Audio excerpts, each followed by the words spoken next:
Good morning आप सभी को। आज हम बात करेंगे फ्लोएम के बारे में। कॉम्प्लेक्स टिश्यू में हमने दो पार्ट है वो पढ़े, एक था जाइलम, एक है फ्लोएम। तो जाइलम है वो हमने पढ़ लिया। जैसे जाइलम और जैसे जल यानी जो जल का जो परिवहन करने का कार्य है वो कौन सा टिश्यू करता है, वो जाइलम करता है।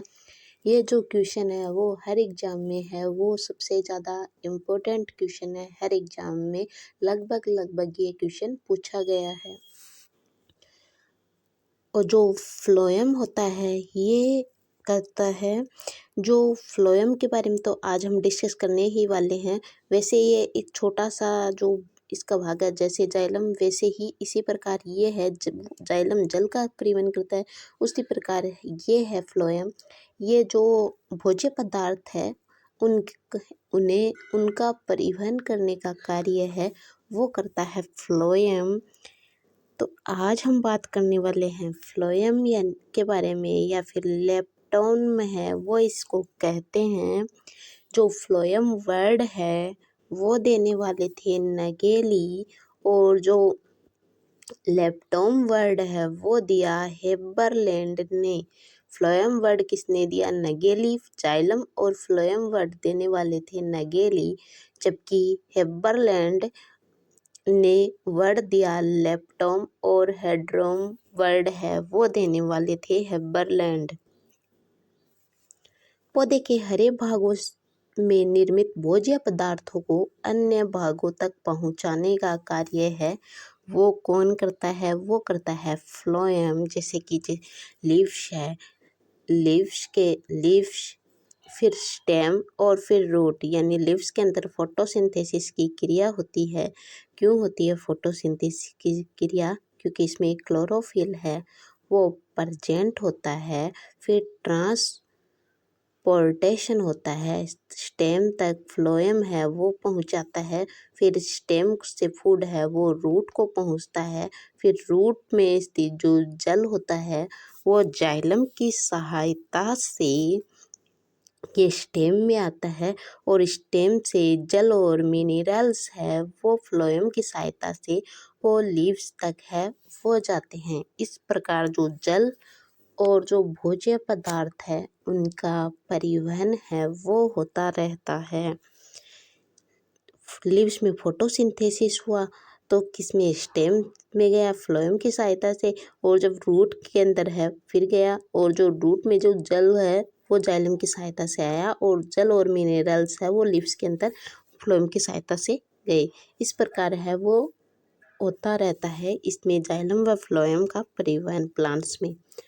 फ्लोएम है वो डेवलपमेंट के आधार पर, यानी कि विकास के आधार पर है वो दो टाइप के होते हैं। एक है प्राइमरी फ्लोएम, दूसरा है सेकेंडरी फ्लोएम। प्राइमरी जो फ्लोएम होता है उसका निर्माण होता है प्रोकेम्बियम के द्वारा। इसे मेरिस्टेम है वो भी कहते हैं, प्राइमरी मेरिस्टेम है वो कहते हैं। यानी प्रोकेम्बियम, प्राइमरी जो फ्लोएम है उसका निर्माण होता है प्रोकेम्बियम के द्वारा। इसे प्राइमरी मेरिस्टेम है वो भी कहते हैं। इसमें डिफ्रेंशिएशन यानी विभेदन की क्रिया है वो देखने की मिलती है। और विभेदन होता कितने टाइप का है? वो विभेदन होता है दो टाइप का। एक होता है प्रोटोफ्लोएम, दूसरा होता है मेटाफ्लोएम। जो प्रोटोफ्लोएम होता है वो स्लाइव ट्यूब यानी चालनी नलिका, यानी जो फ्लोएम के आगे भाग है वो हम पढ़ेंगे। चार प्रकार की इसमें सेल्स पाई जाती है फ्लोएम में, वो हम आगे इसी वीडियो में है वो पढ़ेंगे। तो इसमें से जो स्लाइव ट्यूब है उस वो आकार में छोटी होती है प्रोटोफ्लोएम में। जो मेटाफ्लोएम है उसमें क्या होता है, जो स्लाइव ट्यूब है वो साइज में है वो बड़ी होती है। इसे कहते हैं प्राइमरी फ्लोएम, यानी कि इसमें डिफ्रेंशिएशन देखने को मिलता है, विभेदन की क्रिया होती है, और जो इसका निर्माण होता है वो प्रोकेम्बियम के द्वारा होता है। ये दोनों बातें हैं वो हमें ध्यान में रखनी है। अब बात करेंगे हम सेकेंडरी जो फ्लोएम है उसके बारे में। जो सेकेंडरी फ्लोएम होता है उसमें डिफ्रेंशिएशन है वो नहीं होता, और इसे ये प्राप्त होता है बास्ट फाइबर के द्वारा प्राप्त किया जाता है। अब हम जो आगे बात करेंगे, जो फ्लोएम होता है वो एंजियोस्पर्म और जो जिम्नोस्पर्म जो प्लांट्स होते हैं उनमें फ्लोएम है, उसमें एक जो विभिन्नता है वो पाई जाती है कि इसमें जो एंजियोस्पर्म होता है उसमें कैम्पियन सेल्स है वो पाई जाती है, सहायक कोशिकाएं हैं वो पाई जाती है, जबकि जो जिम्नोस्पर्म होता है उसमें एल्बुमिनस सेल्स है वो पाई जाती है। इसमें बस ये दो विभिन्नताएं हैं, एंजियोस्पर्म और जिम्नोस्पर्म जो प्लांट्स होते हैं उनमें ये विभिन्नताएं हैं वो पाई जाती है। तो हम सबसे पहले हम जो फ्लोएम में पाई जाने वाली जो सेल्स हैं वो होती है, 4 प्रकार की सेल्स है वो इसमें पाई जाती है। पहली है शेव ट्यूब स्लाइव यानी चालनी नलिका।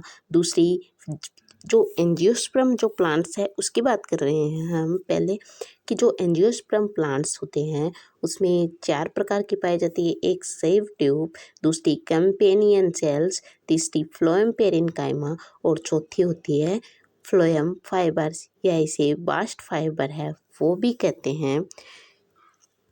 ये जो स्लाइव ट्यूब, कंपेनियन सेल्स और फ्लोएम पेरेन्काइमा होती है, ये तीनों जो सेल्स होती है वो होती है लिविंग सेल्स यानी जीवित सेल्स होती है। जो बास्ट फाइबर होता है यानी कि फ्लोएम फाइबर्स, ये होता है डेड सेल्स। कहने का मतलब इतना है कि फ्लोएम में है वो एक ही जीवित सेल्स है वो पाई जाती है। कौन से प्लांट्स में?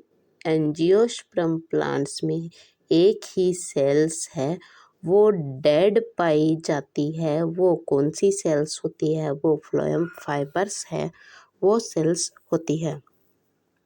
अब हम एंजियोस्पर्म जो प्लांट्स है उसकी बात करेंगे। एंजियोस्पर्म प्लांट्स और जो टेरिडोफाइटा है उसमें भी 4 प्रकार की जो सेल्स है वो पाई जाती है फ्लोएम के अंतर्गत। पहली है स्लाइव ट्यूब, दूसरी है एल्बुमिनस सेल्स और तीसरी है फ्लोएम पेरेन्काइमा और चौथी है फ्लोएम फाइबर्स। लेकिन इसमें है ये जो फ्लोएम फाइबर्स है वो होता है डेड, और जो ये ऊपर वाली तीनों होती है स्लाइव ट्यूब, एल्बुमिनस सेल्स और फ्लोएम पेरेन्काइमा, ये तीनों होती है जीवित यानी लिविंग सेल्स है वो होती है। तो एंजियोस्पर्म और जो जिम्नोस्पर्म जो प्लांट्स हैं उसमें